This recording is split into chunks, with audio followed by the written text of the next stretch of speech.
पिछले बृहस्पतिवार पर हमने सामने जैन ज्ञान केंद्र है एक सामने की तरफ कोटक महिंद्रा बैंक के सामने एक थड़ी है, वहाँ पे एक टॉक शो किया था जिसमें डॉक्टर मनीष अग्रवाल जो न्यूरो सर्जन है, उन्होंने ऐसे ही हमारे को हेड इंजरी के बारे में जानकारी दी थी। उस वीडियो को हमने 30,000 लोगों के साथ शेयर किया और वहाँ से हमारे पास कुछ प्रश्न आए। सबसे पहला प्रश्न है कि पुराने समय में सर की चोटों का इलाज बिना एमआरआई सीटी स्कैन कैसे होता था। आजकल अगर किसी डॉक्टर को दिखाने जाओ तो सबसे पहले वो एमआरआई या सीटी स्कैन कराने को कहता है। तो मैं डॉक्टर साहब से पूछना चाहूँगा कि ऐसा क्यों है। मैं doctor Manish Agarwal neurosurgeon हूँ एसएमएस हॉस्पिटल में। और ये एक बहुत ही अच्छा सवाल है कि पुराने समय में सीटी स्कैन और एमआरआई के बिना सर की बीमारियों का इलाज किस प्रकार से होता था, कैसे उनका डायग्नोसिस होता था। देखिए, ऐसा है कि जब आपके पास कार नहीं होती थी तो आप क्या करते थे? या तो पैदल जाते थे या बैलगाड़ी से जाते थे।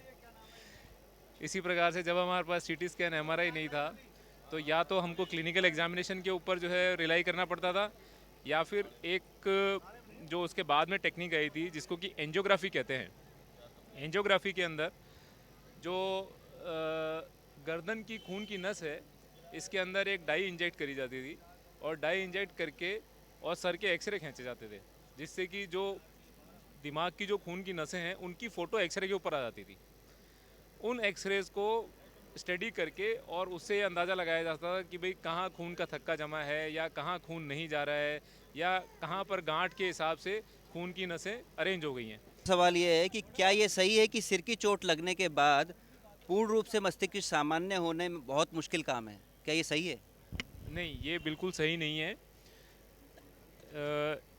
पूर्ण रूप से सही होना मस्तिष्क का ये इस बात पे निर्भर करता है कि सर की चोट ने दिमाग के अंदर कितना नुकसान पहुंचाया है। जो दिमाग की कोशिकाएं होती हैं वो दोबारा से नहीं बन सकती हैं। जैसे यदि चमड़ी पे चोट लगती है तो चमड़ी वहाँ पर वापस ग्रो कर जाती है, लेकिन वहाँ एक स्कार मार्क रह जाता है। लेकिन दिमाग के अंदर जो चोट लगती है तो दिमाग की जो कोशिकाएं हैं वो वापस ग्रो नहीं कर सकती हैं, वो परमानेंटली डैमेज हो जाती हैं। यदि चोट ज़्यादा है और परमानेंट डैमेज हुआ है तो वो ग्रो नहीं कर पाएगी। लेकिन जो उसके आसपास की कोशिकाएं हैं वो उसका पार्शियल फंक्शन ले लेती हैं और कुछ हिस्सा वो काम करने की कोशिश करता है जो कि डैमेज हो गया है। से स्पाइनल कॉर्ड का या ब्रेन की कोशिकाओं का निर्माण करके और जो बीमारियां हैं उनका इलाज किया जा सके, क्योंकि ये दोनों ऐसी जगह हैं जहाँ की कोशिकाएं यदि एक बार मृत हो जाती हैं तो वो वापस शरीर जनरेट नहीं कर सकता। इसलिए ये एक बिल्कुल बहुत ही इम्पोर्टेंट रिसर्च का विषय है इस समय कि स्टेम सेल से किसी प्रकार से हम इन कोशिकाओं का निर्माण कर सकें और मानव शरीर के अंदर यदि कोई चोट पहुंची है, यदि कोई बीमारी से डैमेज हुई है तो अपन उनका इलाज कर सकें। परंतु ये अभी पूरी तरह से रिसर्च में है।